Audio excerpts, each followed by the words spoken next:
Bonsoir à tous, merci de nous rester fidèles. Tout de suite le sommaire de votre journal. Après plusieurs mois de stress hydrique et d'attente, des pluies bienfaitrices sont intéressées ces derniers jours. Plusieurs provinces du royaume. Une bonne nouvelle pour les agriculteurs. Pour eux, tout n'est pas perdu. Ces précipitations peuvent encore sauver la saison et plusieurs filières, dont l'arboriculture. Nous suivrons un reportage dans la province d'Ifrane. Sport football CAN 2023, les Ivoiriens déjouent tous les pronostics et remportent le titre à domicile. Niaque, combativité et goût de la gagne, telle a été la devise d'une équipe ivoirienne qui n'a rien lâché. Les moments forts de la consécration d'hier, marqués également par la transmission du drapeau de la CAN par le président ivoirien au président de la Fédération royale marocaine de football en prévision de la prochaine CAN qui se tiendra en 2025 chez nous. Projection en avant-première à Essaouira du film documentaire Les Gardiens de Mogador. L'œuvre rend hommage aux artistes d'horizons divers pour qui la cité des Alizés a toujours été une grande source d'inspiration. Des créateurs qui ont participé singulièrement à son rayonnement à l'international et à la promotion de sa richesse culturelle et de ses valeurs, les valeurs prônées par ses habitants.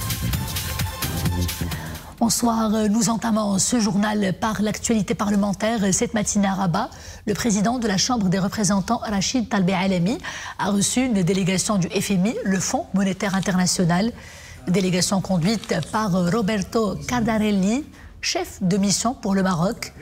Cette visite s'inscrit dans le cadre des consultations annuelles au titre de l'année en cours.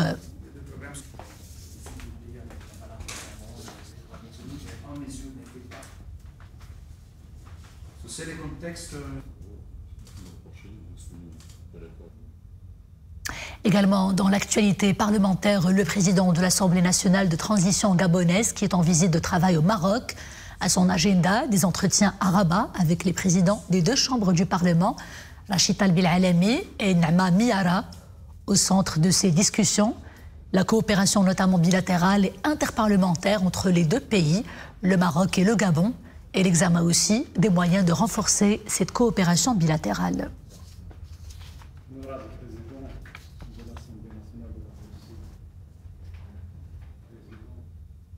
Et à présent, je vous propose d'écouter ces déclarations de Jean-François Dougou, président de l'Assemblée nationale de transition du Gabon. Je suis venu expliquer au président de la Chambre des représentants le contexte dans lequel se trouve le Gabon après le changement de régime et ce que nous appelons au Gabon le coup de liberté. Depuis le 30 août, il y a eu un changement de régime qui s'est opéré sans effusion de sang. Nous sommes venus présenter ce contexte particulier et remercier également le Royaume du Maroc à travers ses autorités de l'appui constant dans le cadre de cette transition. La présentation et la défense du Royaume du Maroc nous est utile dans les instances où nous sommes tous membres, aussi bien au niveau de l'Union africaine qu'au niveau de l'APEF et de l'UIP. Nous partageons les mêmes valeurs. Relativement tardive, certes, mais les dernières pluies enregistrées dans plusieurs régions du Royaume peuvent encore sauver la saison agricole. Selon les experts et les hommes de la terre, tous les espoirs sont en effet permis grâce aux récentes précipitations. Des pluies bienfaitrices qui ont permis une légère augmentation du taux de remplissage de plusieurs barrages nationaux. Selon le ministère de l'Équipement et de l'Eau, le niveau de remplissage jusqu'à hier 11 février s'élève à 3 882 000 de mètres cubes, soit un taux de plus de 20%, une légère hausse d'1% par rapport au début de la semaine. Et justement, les dernières précipitations qui ont intéressé plusieurs provinces du Royaume, ont enrichi les cours d'eau et revigoré les nappes phréatiques et des terres qui étaient jusqu'ici asséchées à cause de la rareté des pluies. Les espoirs de sauver la saison agricole sont ainsi relancés puisque ces précipitations sont favorables à plusieurs cultures. C'est le cas de l'arboriculture dans le Moyen Atlas. Reportage dans la province d'Ifrane avec Ahmed Fadeli et Zakaria Mokrimbillah. Si le fruit est encore de petite taille, son teint jaunâtre dénote de sa pleine croissance. Dans cette exploitation de pommiers, les premiers fruits ont déjà fait leur apparition, alors que d'autres bourgeons ne demandent qu'à éclore. Ce sera bientôt fait, grâce aux dernières pluies qui ont intéressé la province d'Ifrane. La baisse des températures aidant, un contexte favorable pour la croissance des variétés de fruits est ainsi créé. Ces pluies tombent à point nommé. Elles irriguent les cultures et enrichissent la nappe phréatique. Nous avons l'espoir d'avoir plus de précipitations et pourquoi pas des chutes de neige. La province d'Ifrane a reçu d'importantes pluies. L'effet sur l'agriculture est indéniable, en particulier pour les arbres fruitiers, qui profiteront ainsi d'un climat frais, indispensable à ces variétés. Les cours d'eau ont également vu leur débit augmenter. Profitant de ce contexte favorable, les agriculteurs entreprennent l'entretien des arbres afin d'optimiser le rendement. Les agriculteurs doivent procéder à la mise de pesticides riches en cuivre contre les champignons. C'est indispensable pour contrer certaines maladies qui peuvent toucher l'arbre. La deuxième intervention devra porter sur l'ajout des huiles minérales. Leur application devra cependant faire l'objet d'un avis de technicien en agriculture. Dans la province d'Ifrane, l'arboriculture s'étend sur une superficie de 8000 hectares. Les principales variétés cultivées sont les pommes, les poires, les cerises, sans oublier les prunes, les pêches et autres nectariniers.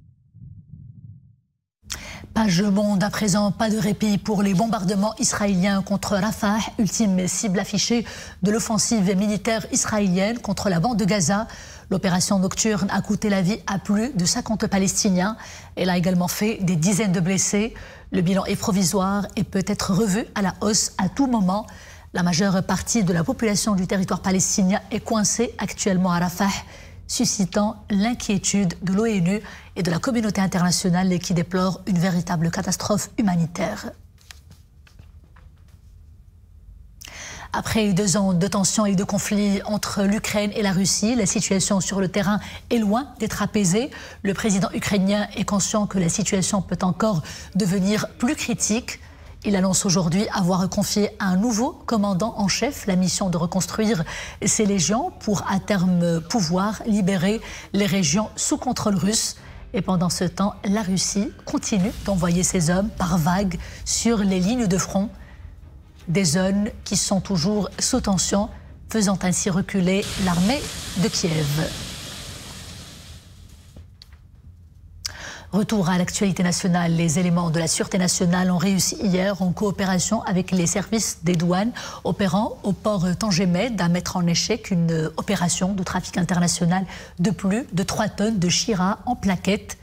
Les opérations de contrôle et des fouilles aux frontières ont permis la saisie de cette cargaison de drogue qui était soigneusement dissimulée à l'intérieur de la remorque d'un camion de transport international de marchandises. Le camion chargé de poissons s'apprêtait à quitter le territoire par voie maritime vers un port européen, indique un communiqué de la DGSN. Le document précise également qu'il a été procédé à l'arrestation du chauffeur du camion, un Marocain de 32 ans. Après un parcours digne d'un conte de fées, la Côte d'Ivoire a remporté hier à domicile la CAN 2023. Le pays hôte a été sacré champion d'Afrique pour la 3e fois de son histoire.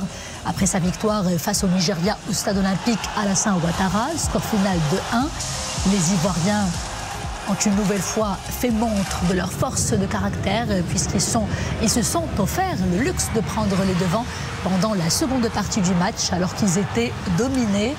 L'équipe ivoirienne qui est revenue de loin et qui a signé un parcours remarquable après avoir goûté à une amère disqualification de la compétition et prématuré même une sortie vite rattrapée grâce d'ailleurs à la victoire du Maroc face à la Zambie et à un but de Hakim Ziyech.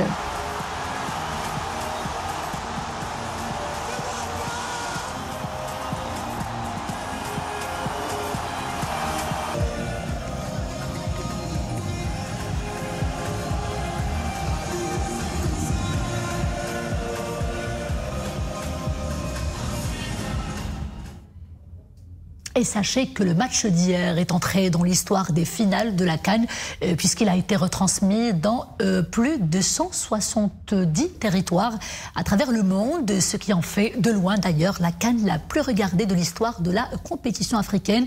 Autre moment fort de cette finale d'hier, le drapeau de la CAN qui a été remis par le président ivoirien Alassane Ouattara au président de la Fédération royale marocaine de football, Fawzi El-Rjah, et cela en prévision de la 35e édition de la CAN qui sera organisée au Maroc en 2025. Le drapeau de la CAN a été remis donc à Fawzi El-Rjah à l'issue de cette finale de la CAN en présence du président de la CAF, Patrice Motsepe, et du président de la FIFA, Gianni Infantino.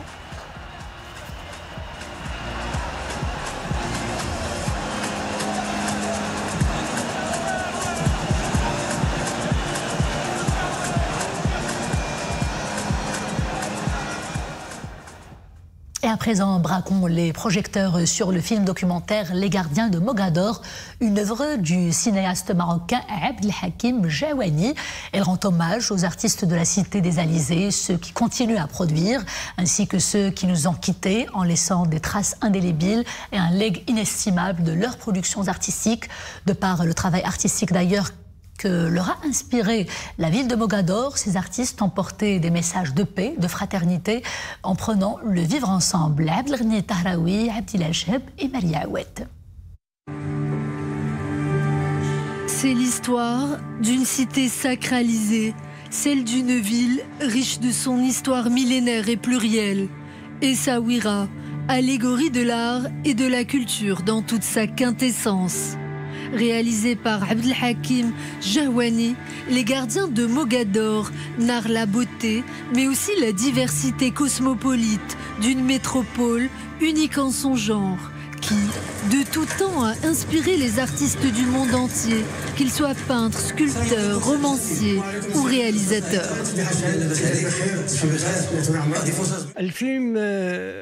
Il s'agit de mon premier film documentaire et il me tient d'autant plus à cœur de le raconter à travers ces artistes plasticiens et toutes celles et ceux qui participent à faire d'Essaouira le berceau de la fraternité et du vivre ensemble.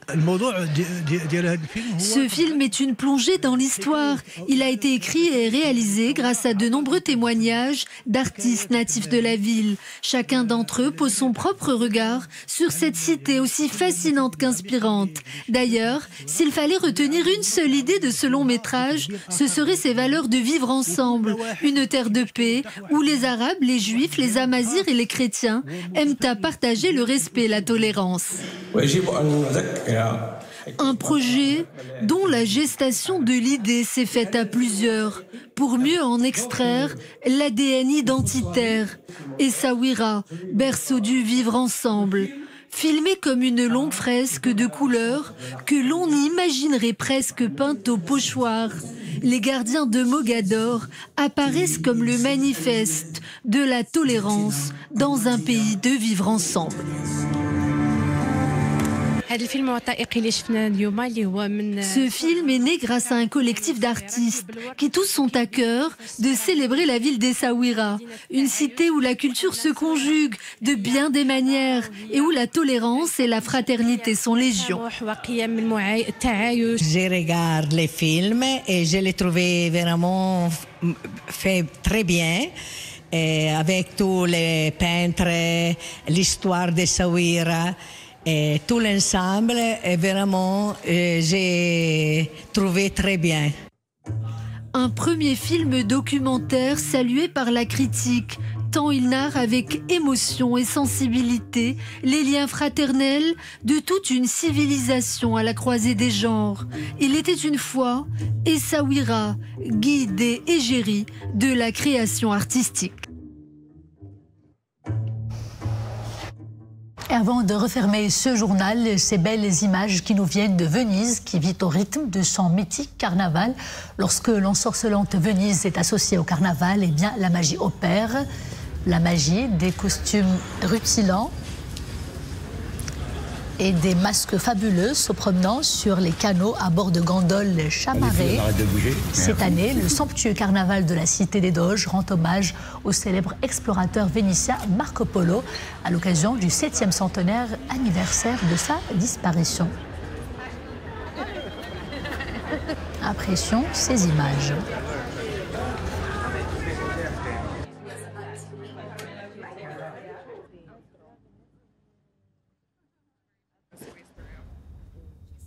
Et c'est la fin de ce journal. Merci d'avoir été des nôtres. Je vous dis à demain, toujours avec grand plaisir. D'ici là, portez-vous bien.